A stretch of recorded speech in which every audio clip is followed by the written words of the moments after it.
Today we have a very special guest, Alan Steinfeld. He's an explorer of consciousness, and for over 30 years he has hosted and produced the weekly television series New Realities in New York. Additionally, with 68,000 subscribers of his YouTube channel, a channel of the same name, there have been over 20 million viewers who have seen his programs. This includes interviews with luminaries in the field of health, spirituality, and UFOs, such as Deepak Chopra, Marianne Williamson, Dass and Joe Dispenza, and every major UFO researcher in the field. With his media appearances, lectures, and conferences, he informs millions about human potential, remote viewing, and the nature of alien contact. For over 5 years, he has seen the largest UFO event in the country, Contact in the Desert. He feels that only when the inner explorations of the soul are combined with the outer adventures of the mind, we can achieve a harmonious understanding of our place in the cosmos. He is as well the author of the book Making Contact, in Spanish, En Contacto.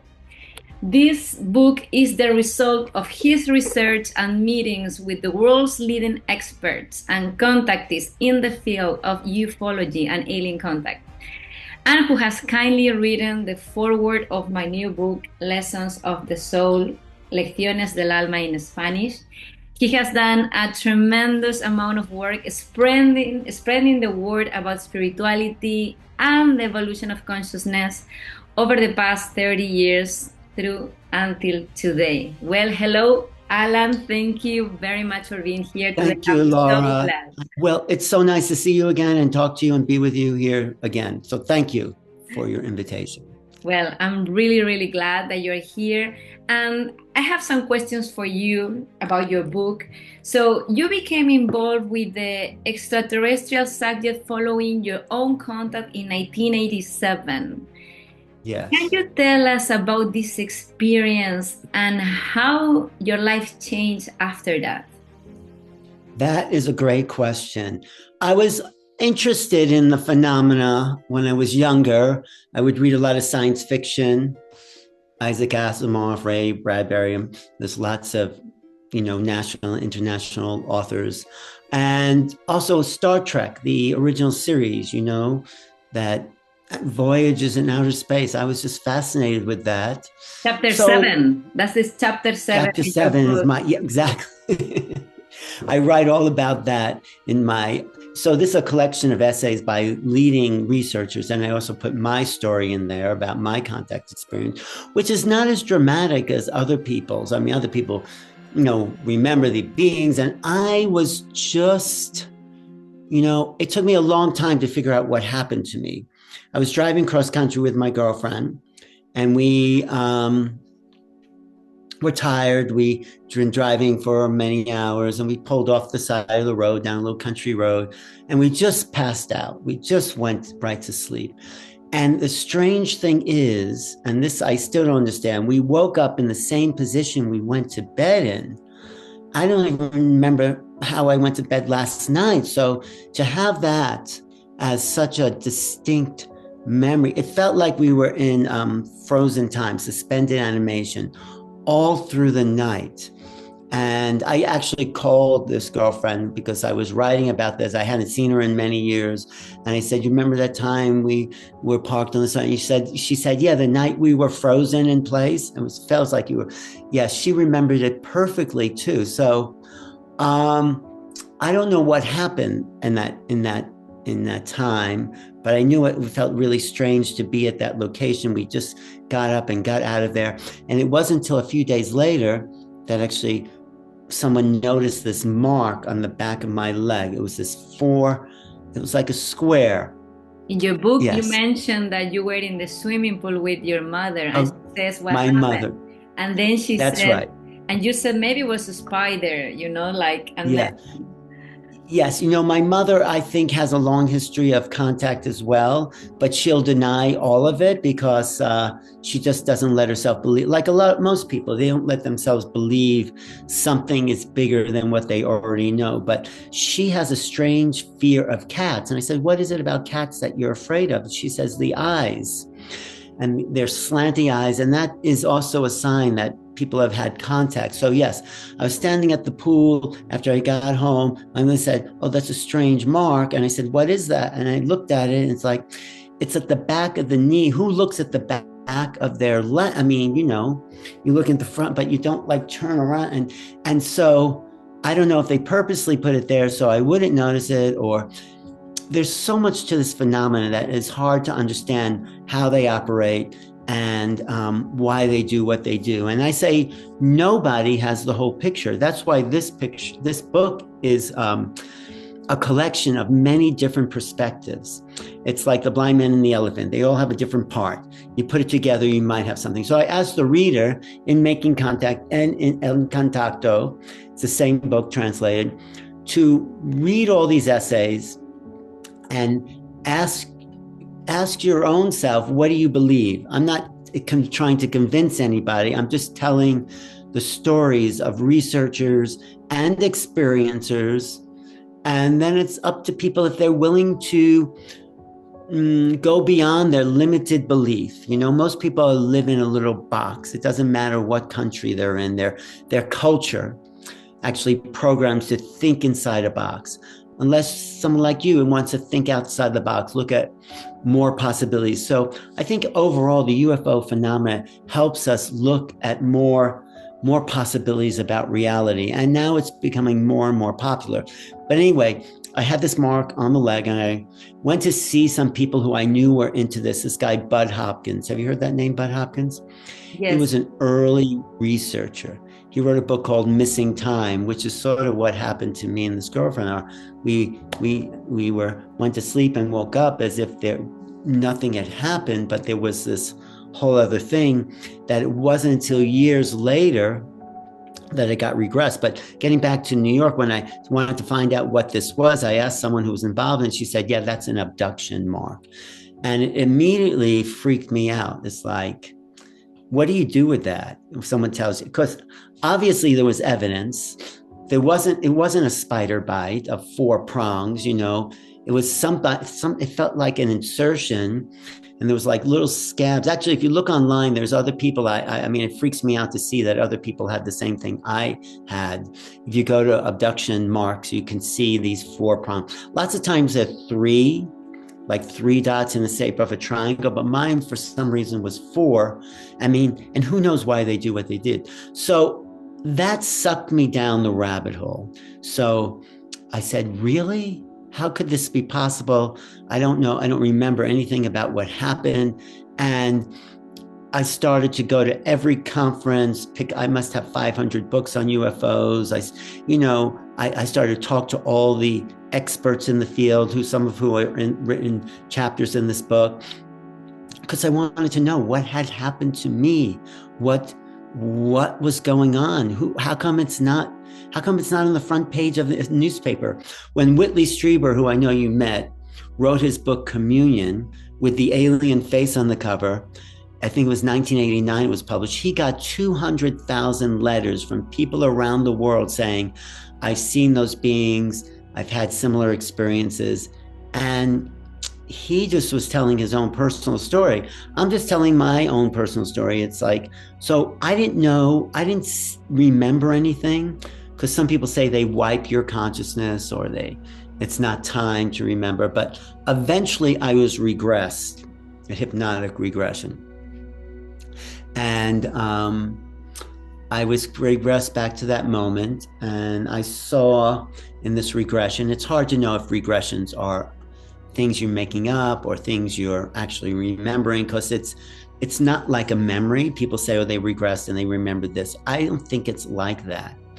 Memories come from an experience you already know you had.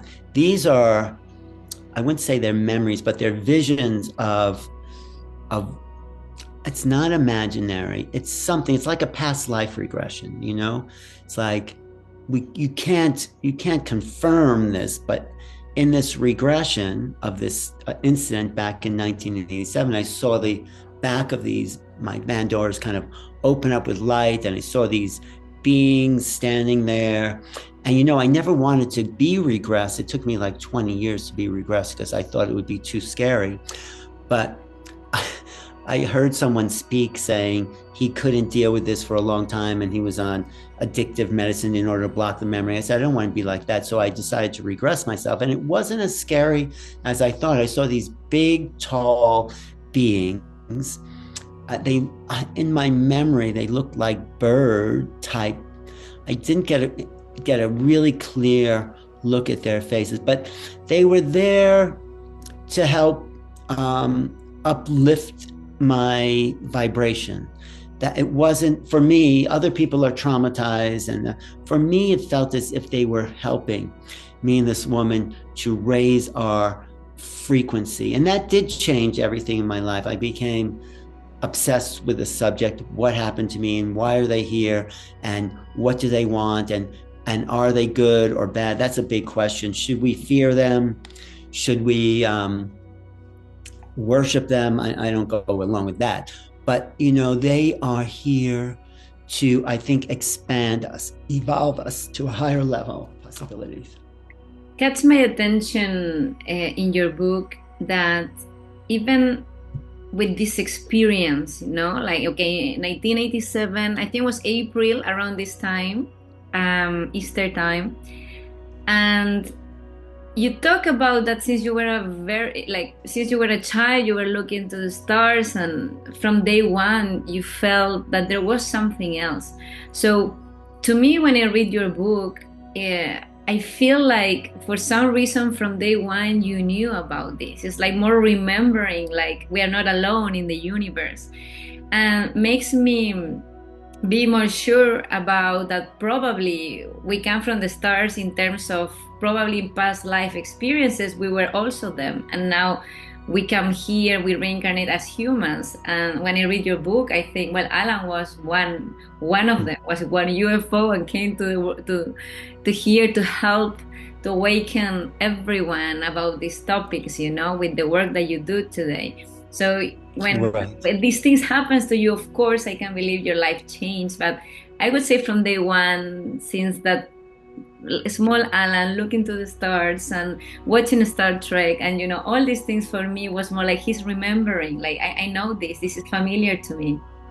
Well, that is a really intelligent comment. Thank you for that, because I never really felt I was from Earth. I mean, it's a very beautiful planet. Right now I'm in Sedona with the red rocks, and it's just beautiful here. But I always felt like maybe my home was somewhere else. And my family, very nice people, very kind, generous, loving. But I didn't have that much in common with them, I felt, maybe my father was a little more spiritual. He was a little more open. And actually, because he gave me, in a sense, permission to just pursue it all. He grew up poor. He made a lot of money in the construction business, and then he retired and started meditating. And I felt like, I already did that. I already, grew up in the suburbs with, a nice house. And I didn't want to do that again. My brothers obviously did, and that's fine. That's there. But I wanted to explore, what is this planet? Why are we here? What is the mystery? That's why I love your book so much, because the mystery of numbers is really key to understanding the vibration of physical reality. So and what you said, I always felt like it was someplace else. And now I teach remote viewing, which is a practice where you realize that your consciousness is not a product of your brain. You could see beyond time and space, and people have been doing this, well, at least since, they've been doing that forever. The mystics have always done this, but there was a program at the Stanford Research Institute in the 1970s where the CIA paid Stanford researchers to experiment with this non-local awareness called remote viewing. And it was really to compete with the Russians, who had a Russian spying program. So because of the Russian spying program, the US said, well, we can't let the Russians do anything we don't have, or the Soviets at that time. So anyway, this whole program was discovered and developed, and people can do this. That your mind, who you think you are, Laura, is not local to your body. It's not a product of your brain. Our brains are more like receivers of frequency. So I think that's true of everyone. Most people just think, and even mainstream science says, oh yeah, the brain produces all this. It's like saying the radio has the musicians inside of it. You open the radio, you're not going to find like any band playing music. It's receiving the energy. So the point of this in context of this discussion is that we are the aliens. We have this non-local consciousness, and it's not of the earth. I mean, we're in these beautiful earth bodies and we have to honor the earth. We are caretakers of the earth. But like the Aborigines say, we are not of the earth. We're just here to be shepherds of the earth, to take care of it, to make sure, and to have experience. We're in this body, human body, to have experiences in the 3D. But who we are as consciousness is not 3D. I mean, it's not even 5D. It's transcendence. It's the infinite. So when I teach remote viewing, I talk about the infinite nature of the mind and how telepathy is just a natural phenomena. And there's a big resurgence in telepathy now, in the US anyway. There's something called the telepathy tapes. Have you heard about that? Yes. You have? Yeah, these autistic children who can't speak we're discovering are totally telepathic. They can read the minds of their parents and anyone they actually connect with. So it's a whole upgrade of what consciousness is. And that leads us back to the UFO phenomenon. These beings are trying to communicate with us through the mind, but not through words. It's not language. It's a vibration. It's like we could look at each other and feel the energy and send thoughts. Anyone can do that. So they want us to, this is my theory anyway, I can't say this is the absolute, but I'll say it as if it is. They want us to raise our vibration enough so we're all telepathic with these beings that are trying to uplift humanity, give us a better life, to be more aware of who we are and what we do and how to take care of the earth better. This is what Bashar is talking about, if you know him. And we have to learn how to speak that language. This is the language of the higher beings. Like when you talk to your dog, you're not barking at it, right? You're not making dog sounds. You're talking to the dog at a higher language. Right. And I think, so this is where they're trying to communicate with us. And in the book, at least 10 out of 11 chapters talk about the telepathic quality of this phenomenon. So the more we train, the more aware we'll be. Yes. In your book as well, you have collected, perspective from so many experts in the field who have been studying this phenomenon for, even 50 years. And as well, we can find 12 different perspectives from these experts. You also say, I go back to chapter 7, that aliens make us more human. Yes. How do they do this? You see, I appreciate your intelligence. That is a really good point that other interviewers have not picked up on.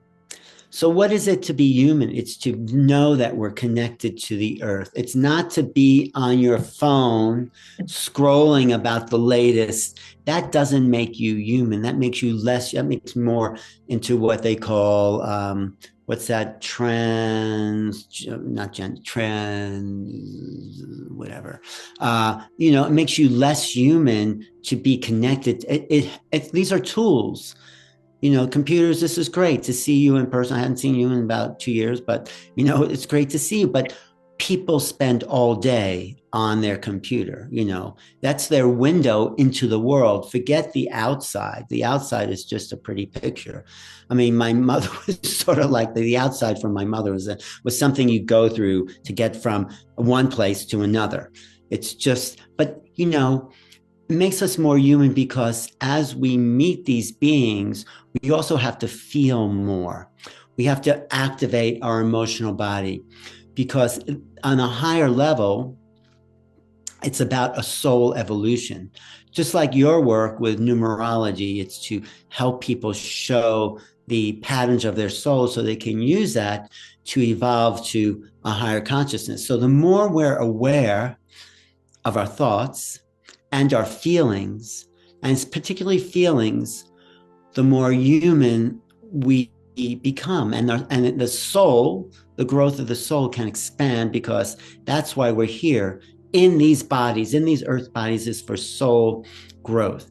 And the more you help other people out, the more integrity you have. This is what the Tao Te Ching is, the Chinese book of classic Tao is the way. De means integrity. It means honor. It means being the best you can be for yourself and for other people. And when we can do that, it's like what Joe Dispenza said, who was a friend of mine, the work of Joe Dispenza, that maximizes your human potential. Our human potential is to feel and to be creative and to express our creativity in any way that's exciting for you. This is what Darryl Ankin Bashar says. What's your highest excitement? That is what you're here to do. And Darryl Ankin is channeling this ET whose main message is follow your passion, follow your excitement, do what you love. That's why you incarnated here. Because when you do that, you push the envelope of evolution to make known the unknown, basically. What a teacher I had said, we're here to be expressions of the unknown and bring that into awareness. And you do that by being the creative matrix of your own ideas and expression. However that shows up, could show up for you as a numerologist or as a painter or as a writer or as a dancer or as a teacher. Whatever is your passion, this is what I think these beings are coaching us, at least the higher ones, to do. They're not helping us make better weapons. That is something the government is stuck on. We want to know their technology so we can make bigger and better bombs, so we can rule the world. It's not happening. They're actually shutting down nuclear missile silos. They've done this a lot of times in the US and Russia. Sometimes they activate it just to scare people. It's not about better weapons and technology. It's about this evolution of consciousness, and that's how we're going to meet the other on an even playing field. They don't want to be worshipped. They want to be met as equals. That's not why they're not showing up on the White House lawn. That's why they're not, they're not just, some people do get freaked out because it's a shock to see these other beings. But the thing that is shocking is that their vibration is different. So when you're around, if you've ever been around like a really high lama or saint type person, your vibration is increased. So these ETs, they're not quite like that, but it's a different frequency they're at. And when you're in the presence of that frequency and you're not used to it, it's shocking, because it's like the bandwidth that you have is expanded, or it tries to be tweaked. It's like trying to get Wi-Fi on a radio. So anyway, yes. It's like love, no? Like when we talk Yes. about like it's like that increase of vibration, we are talking about love. Thank you for saying that. Yes, you're absolutely. That is the simplest way. You're absolutely right. And love is the highest vibration. So we don't really have love as humans on this. I mean, some people do, but as a planetary civilization, we're far from there. So that love feeling is the thing that will really help us start making contact. That's my long answer to your Beautiful. Because I think you already said, like, there are people scared, there are people like, because I mean, the scare maybe can come from the movies, that we have watched, like, oh my God, they're coming here, they're not good for us.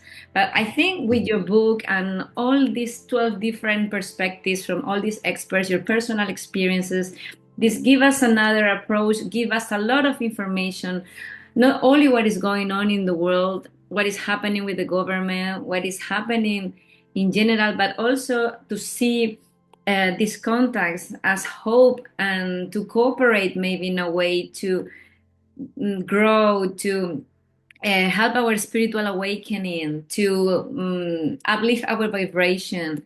And Yes. this is something that I really, really like it about it. I mean, Mm. you gave it to me 1.5 years ago when we met in Mhm. Mexico during the ufology world conference, Yes. and I started reading it by then. And I saw a lot of similarities. I'm not gonna lie, when I was reading about your experiences since you were a child, and then I started investigating more and more. And this helped me to open my mind to see it from a new perspective, and it helps a lot of even it helped me a lot to understand even better my life, because even Right. if it's they live out there and we are here, as you said before, they connect with us with telepathy, like we are in contact, they are trying to help us. um, and this is something very, very important for us in these moments, I would say. Right. No, that's a really another really great point, because what you're saying, what was came to me as you were talking is most people are very caught up in their own personal drama. Does this person like me? Where should I go for dinner? What clothes should I wear? This person said that. Oh, I like this person. It's drama that's been going on for 5,000, 10,000 years. And when you read about this subject, somehow those dramas seem very insignificant. It's a way to detach. I guess Buddhism is sort of a way to detach from that. But this is detaching in a way that you see a bigger picture. Well, these beings, they're not into drama that I know. I mean, yes, they may freak some people out, but there's another scenario taking place that we're capable of tuning into, like the bigger nature of reality. What's the next great invention? How can we express love more? What's the next beautiful song that will uplift people? The small drama traps people into a very small picture of the world, and most people are in that. They they're grown up in that world, and that's all they think they are. But when you start to connect to this phenomena, you realize, well, maybe drama is not everything. And there's a lot of European cultures that's all they have is their drama. And in the US too, that's people run their lives. And then, wow, there's something more, and I could be part of that, and I can transcend the egoic small-mindedness and see, how do I fit into something bigger in a way that makes us more human? How can I feel beyond the ordinary into the extraordinary? This is the exciting part that the phenomena gives us, because really nobody knows what the phenomena is. A lot of people have ideas, but this is an open subject, and people have had experiences. Their lives have changed. My life changed. It's like, I want to know what's going on, that it's no one told me. It wasn't in my school or university. I want to, what's going on? And the more I looked at it, the more I saw that nobody knew. Everyone had a little piece. So book is about the little pieces, but there's still the vast unknown. And that makes it, for me, the most exciting subject in the world, because there are no answers. There's just pieces of jigsaw puzzle that we have yet to put in place, and more unfolding. The US government is finally acknowledging, yes, there's a presence here, but they're not saying who it is, and they don't know where they're from, and they don't know why. I want to know those answers. And the only way to have it, I think, is to put out a book and pressure people in government, or have conversations like this among experience, and say, okay, let's sit down together. What was your experience? What was my experience? And what does that mean about the future of humans, right? I mean, what connects us is our humanness. So let's cherish that. Definitely, definitely. Well, so for everyone that is watching our interview, well, for our Spanish speakers, here is En Contacto. You can find it in Amazon and in different libraries in Spain, and of course in States and English speaker countries. I have the last two questions, Alan, before you Yes. go. What are your upcoming events for the next months in the US or well around the globe? Well, thank you for asking that too. One thing that is coming up is I'm writing a sequel to this book, because this book is an introduction. Okay, something's here, people had experiences, but how is this affecting our creative mind? How is it affecting our culture? How do we adapt to the actual presence of these beings? How do we change? So that's this next book, which is just really mostly my work with other researchers. And I've been talking at different conferences about this. We have to understand how quantum physics works. That's something I'll be talking about at Contact in the Desert, coming to out Indio in Palm Springs, outside of Palm Springs, California. That is the largest UFO conference in the world. There are about 3,000 to 5,000 people that are hungry for this. When I say hungry, I say... When is it going to take place for the people that are watching us? It's going to take place. Look up Contact in the Desert. It's near Palm Springs, California, which is in the desert. And I'm hungry for this. I'm there because I want to hear what some of the other researchers have found out. But in my lecture, I talk about and understand the consciousness of these beings. We have to understand how quantum physics really works, because quantum physics depends, the observer affects reality. And that is sort of what I feel the key to this phenomena is. So I'm speaking there. I'm also speaking at the MUFON conferences, was the Mutual UFO Network that's happening in Cincinnati. That is the oldest organization, UFO organization in the US, MUFON, M-U-F-O-N, Mutual UFO Network. I'm hosting that, I'm emceeing that, and there's people like Gary Nolan will be there, and Barbara Lamb, who's one of the top regression of experiences. So if you've had an experience and you don't remember it, you go to someone like Barbara Lamb or Yvonne Smith, or there were people like John Mack, who was a Harvard psychiatrist. He wrote a chapter in this book. I mean, he had long died, but I asked his archivist, there's this unpublished piece by John Mack, and I'd love to, because I knew John. And I said, could I print it in this book? And it fits in perfectly. So, because he understood the psychological aspects. So, I'm speaking at MUFON, I'm speaking at something called, maybe you want to come to this. It's called the Psi Games. It's psychic.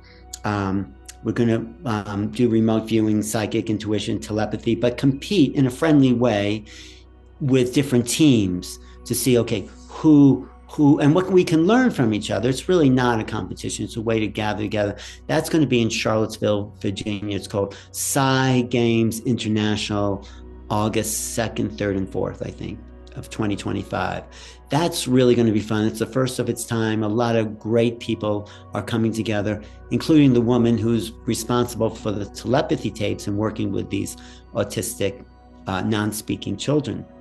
Yeah, I'm putting together, I just did an interview with one of these non-speaking children. I'm putting it together. I'll send that to you because it's very strange. They process reality totally different, and they're smart, but they're not aware in the way we're aware. They're not functional, but yet they have access to all this amazing knowledge. And it's similar in a way to what the UFO phenomenon is. We don't understand what they're trying to tell us, but they're telling us something, and we need to develop this inner awareness that also makes us human in order to communicate with this phenomena. Oh, I'm also have a retreat coming up. Too bad you can't come to Sedona. We're doing that on April 30th, where we're going to call in. We're going to use remote viewing for making contact, where you shift your mind to bring in the ships and make telepathic communication. And Sedona is like ground zero for that. So that's coming in. I have a YouTube channel, youtube.com/New Realities. My Facebook, Alan Steinfeld, and lots of always something coming up because, like I said, people are hungry for this information because it feeds us. It feeds us. Humans are in search of the new. And this is something that is beyond the known. It taps us into the unknown. Great. Well, you're telling me all these events. I would love to be in all of them, honestly. So hopefully I can join you for, well, not sure if the next one in Sedona, but hopefully I will be able to join and of course share with everyone all this because it's really exciting, it's very interesting, and I think it can help everyone to understand not only our life but to understand everything better. And before you go, would you like to give us a message to everyone, to the people watching us, one last message? Oh, thank you. Yeah, I say the message of me and the ETs is let yourself feel more, drop out of the intellectual thinking mind, drop into your body, feel your body, start making contact with yourself, the earth, other people, and other beings on many, many dimensions, because this is one dimension of an infinite amount. And when we start making contact there, we know there's more to the human being than what we've been told by our media, our education, our politics, our religion, all that. There's more. I mean, some of those religions have answers, it's true, but we're taking this to a common denominator. How do we all tap into the infinite mind, the God mind? Because that's who we are, in my opinion. Thank you, Laura. Thank you so much, Alan, for everything, for this interview, for this message, and hope to see you soon.